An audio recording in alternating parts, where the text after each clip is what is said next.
Hello, I'm Jim Cathcart. I'm here in Warsaw, Poland for the purpose of a seminar on relationship selling. A lot of people have heard me talk about relationship selling now for the last, almost 35 years. When I first introduced the topic back in the late 1970s, early 1980s, it was considered a new and revolutionary topic. Now then, everybody I talk with about it seems to assume, oh yes, that's what we do, relationship selling. Well, that's not always the case, but I understand what they mean when they say, yes, that's what we do. Because they think since they value the relationship, then the way they're selling must be relationship selling. But let me explain the premise. The premise of relationship selling is that business should be an act of friendship, and it must be profitable. Now, the traditional approach to defining business is based on the premise that the purpose of business is to make a profit. I see that as the product of business, not the purpose of business. So if the purpose of business is to make life better for people, and you must do it profitably if you want to keep on doing it, then relationship selling seems to be the best approach to getting that done. Here's what relationship selling is. It's a way of helping people profitably and assuming from the beginning that there's great potential in every relationship. So you look at relationships as assets, and you consider all of your relationships potentially to be a substantial asset for you. And then you approach each sale with the idea of being a partner in problem solving. Not just a persuader to talk people into buying, but a partner in solving their problem or filling their need, or meeting their need if it's not something that they particularly must have. If it's something like a trip to Disneyland, which would be mostly for amusement purposes as opposed to filling a hard need. Still, there's a justification for that because people need recreation in their life and they need enjoyment, and it expands their thinking. In other words, there's a lot of ways to think about that.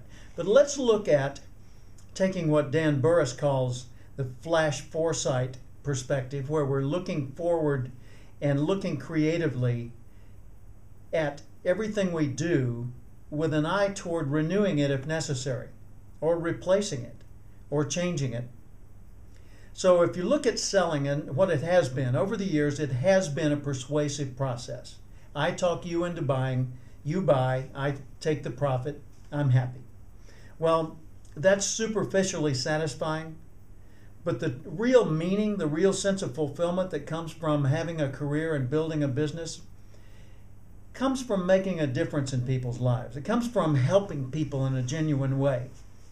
So what I'd like you to do is take a look at how you sell and what you sell, and consider that the building of your business, the growing of your organization through initiative and through what we would deem sales efforts, even if you're not in a traditional sales role, needs to be done with an eye toward the ongoing process. So the quickest way to look at that is look at all of your potential connections and then think about where the greatest possibilities exist. So you target the few people in the center, or few organizations in the center of your market, your target market, and you identify the ideal client. Who would be your perfect customer? Who would be the person or the organization that you'd think, man, if I had 10 of those, I could retire? Think about the ideal customer and then do a written profile of the ideal customer. When you come up with that written profile, use that to guide your day-to-day thinking and observation so that you notice more opportunities to connect with ideal clients. It's like a friend of mine said many years ago in a seminar. He said, I'd never been pheasant hunting before, and I went pheasant hunting with some friends in, I think it was Kansas. He said, we were driving past a field, and my friend, who is a regular pheasant hunter, said, look, there's a pheasant. And I looked, all I could see was a field. He said, look, there's another. He had a trained eye, and he knew what to look for. And when he saw a certain type of movement, he knew he had seen a pheasant in this case. Well, the same thing's true for you and me. When we go out into the marketplace, we don't necessarily notice all the opportunities or all the prospects. And that's because we haven't trained our eye and our mind to notice the potential ideal customers. So do a written profile of your ideal customer. What's the size of their business? What's the type of their need? What's their demographic from whatever measure makes sense for you. Then with that in mind, take a look at your marketplace and ask yourself, okay, how can I isolate the marketplace? How can I surround the marketplace with my presence every direction they look, so they see me in newsletters and websites, and they see me at meetings, they see me in their company publications, they hear people talking about me, where you just seem to show up just about everywhere they turn. Podcast, interviews, radio, television, whatever makes sense for what you're doing. So you surround your marketplace.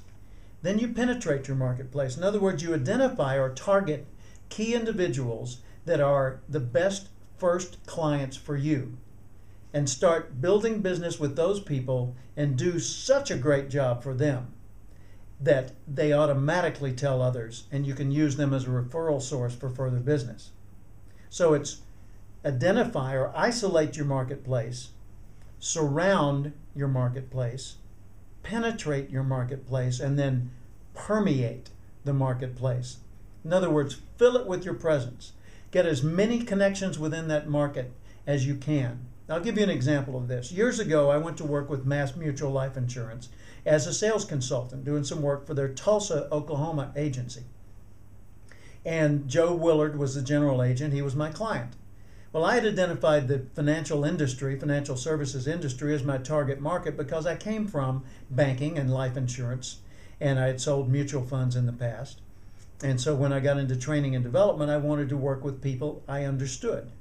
So I started working with Joe's agency, and the first thing I wanted to do was just figure out how I could take what I knew and apply it to his agency in a helpful and profitable way.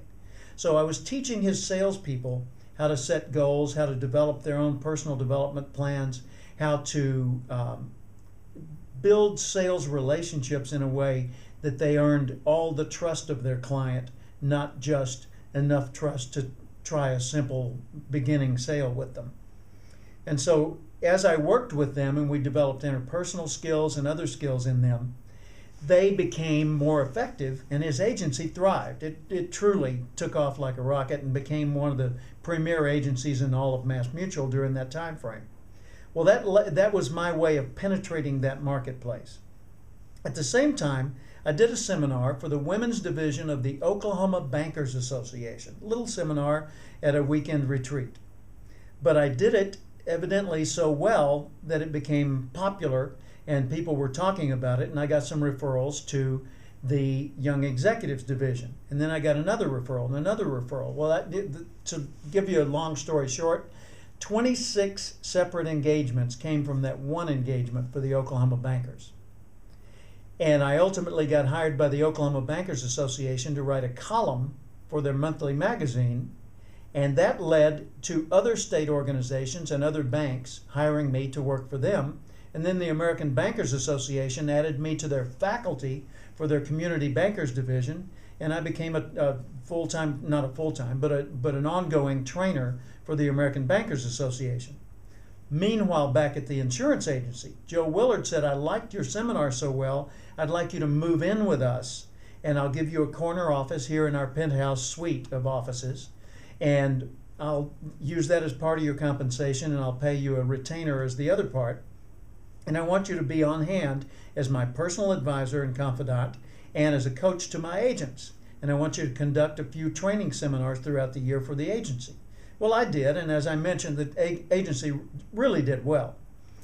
Well, Joe wrote a letter to several of his fellow general agents telling about me and about what I'd done for his agency.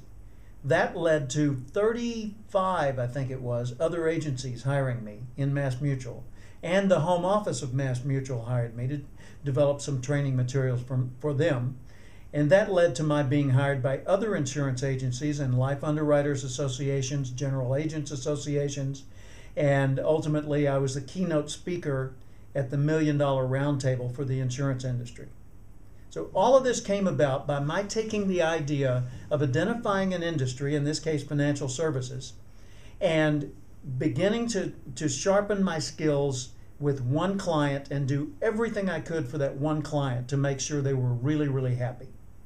And then I used that client's influence with other people to spread the word about what I was doing. I started writing articles for their industry magazines. I started attending their industry events, going to the meetings and meeting other people. I started providing little articles and special tools that people could use for checklists and training tools that didn't require buying anything for me, and I'd send that out as a gift to several of my prospective clients. If I were still pursuing the financial services industry exclusively today, I would be doing podcasts, I'd be doing interviews, I would isolate the top leaders in their industry and connect with them and then find out what their keys were to success and offer those to other people. I would develop training materials around their examples and I'd make it very real world. So what I'm suggesting to you is you take the industry or the sub-market or market that you're after and use that kind of thinking. How can I surround them with my ads, my ideas, my podcasts, my showing up at their conventions or meetings and my exhibits, if it's an expo, that sort of thing. How can I be omnipresent so that they say, oh yeah, I've heard of you? And then second, how can I find one or two clients in that industry where I can really give it all I've got and do the best possible job, and then use their influence to slowly permeate that industry so that everyone in that industry gets a chance to know me and benefit from my ideas, and I learn from them in the process, becoming more and more valuable all along the way. See, today with the internet, with the use of instant communication, we can do things like I'm doing right now. I'm sitting in a hotel in Warsaw, Poland, creating a message for you so that you can pick up some of these tips. The reason I chose this occasion to do this is because Warsaw is a city that was completely destroyed during the war. As a matter of fact, it's been destroyed a few times. And this city has a spirit that's very impressive. They fought back, got their freedom, and have rebuilt this city from total ruins. It's a very impressive city. They even rebuilt the old town in the style it was in before it was destroyed. And though it looks old today, it is new. And the spirit here is one of self-reliance, one of independence, one of tradition and history, one of honoring the sacrifices of those that went before. And it's a city that's very impressive. When I got up this morning, I looked out the window and it was gray and it's sort of a drab, wintry look. But as I went downstairs to take my tour of the city, the sun came out.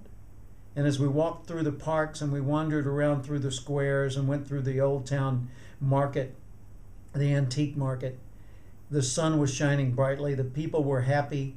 Lots of beautiful people, lots of great businesses thriving here. And it's a city that's definitely in a process of rebirth.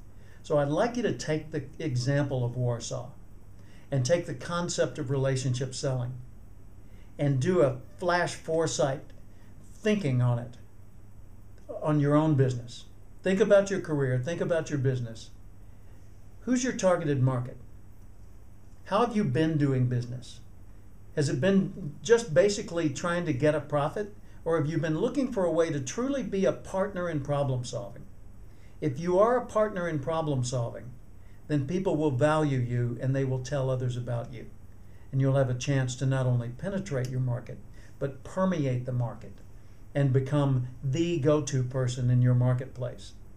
You see, if business is about making life better for people, you can always tell how successful you are by the number of people you're helping. And you can always tell that your income in the future is most likely going to be a direct reflection of how many people you're helping at that particular time. So if your income today isn't what you'd like it to be, help more people. You see, what if they don't buy? Don't worry if they don't buy. Help more people. The more people you help, the more value you will be to them, and the more they will refer you to others, and they will buy your other services. Relationship selling is making life better for people profitably and staying connected with them because they're an asset to you and you want to be an asset to them. I wish you good selling. From Warsaw, this is Jim Cathcart.